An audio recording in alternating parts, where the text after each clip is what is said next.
to lead you onto a crash course in piling platform verification using plate bearing tests.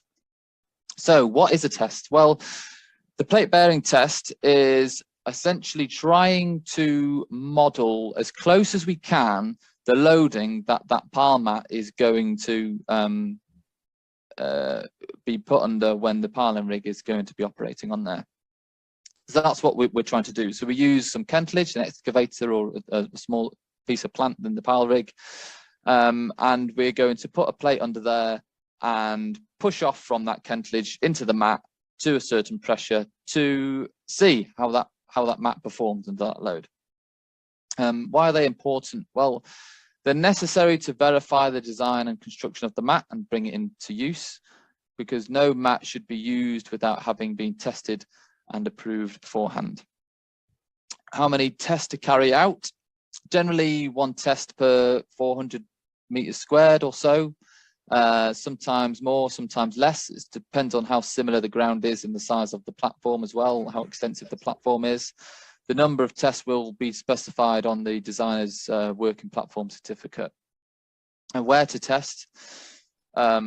Tests should be spread evenly across the site, across the mat, and they don't have to be on actual pile positions, but they're generally going to be where the rig is going to track and operate. And we recommend that a retest is carried out on the mat if the mat has been unused for 6 weeks or longer, just to verify that the mat is suitable for use after being out of use for so long and potentially used for storage of stockpiles and other activities, just to kind of provide that proof in the pudding. So let's zoom in and see a close-up of what's actually going on here. So we've got the kentilage on top, and then we've got a load cell beneath that, a hydraulic jack, and then the test plate, which is at the bottom. Usually specify 0.6 meter diameter plates.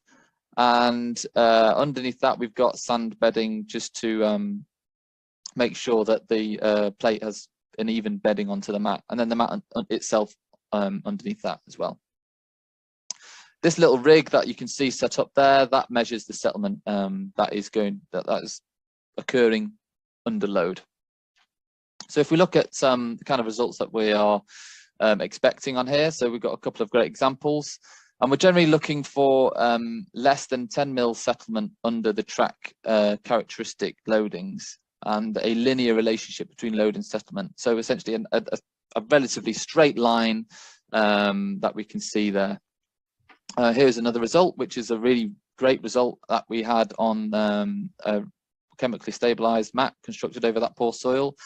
And if you look at that, that's less than 10 mil settlement under 140 tons per meter squared. So it's 1,400 kilonewtons per meter squared, and a wonderfully linear relationship between load and settlement. So as the load is being applied, settlement is going up at an even pace.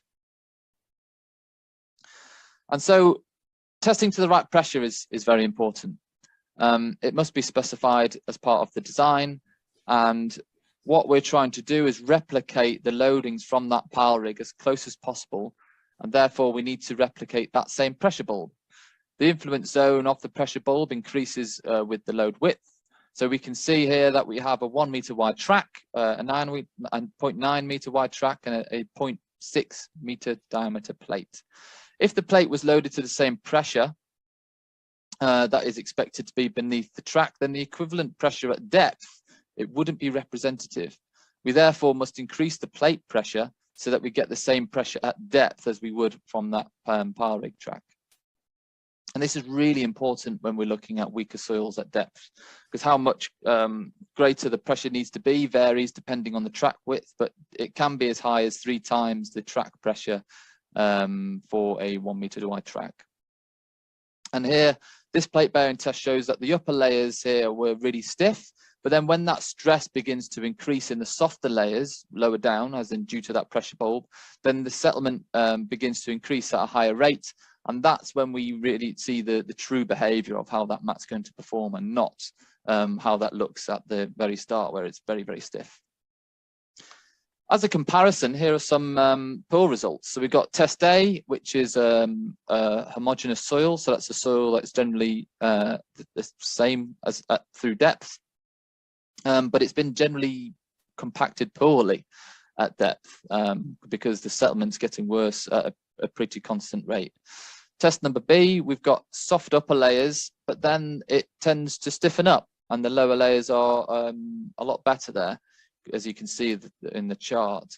Sometimes this is caused following prolonged water exposure on the top layers, as that top layer softens, or poor compaction of the upper layers.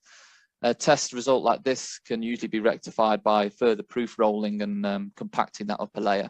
So that's not generally a problem. We can fix that. Test C, that's similar to test B, but a little bit worse really. The result is improving, but it's generally failing as deformation is too high. And if we look at that trend line there on test B, that's where we can see that is the true performance of the mat. So once we proof roll it, that's when that's what we would expect to get once it's been proof rolled and retested. So that was your crash course in plate bearing tests, really.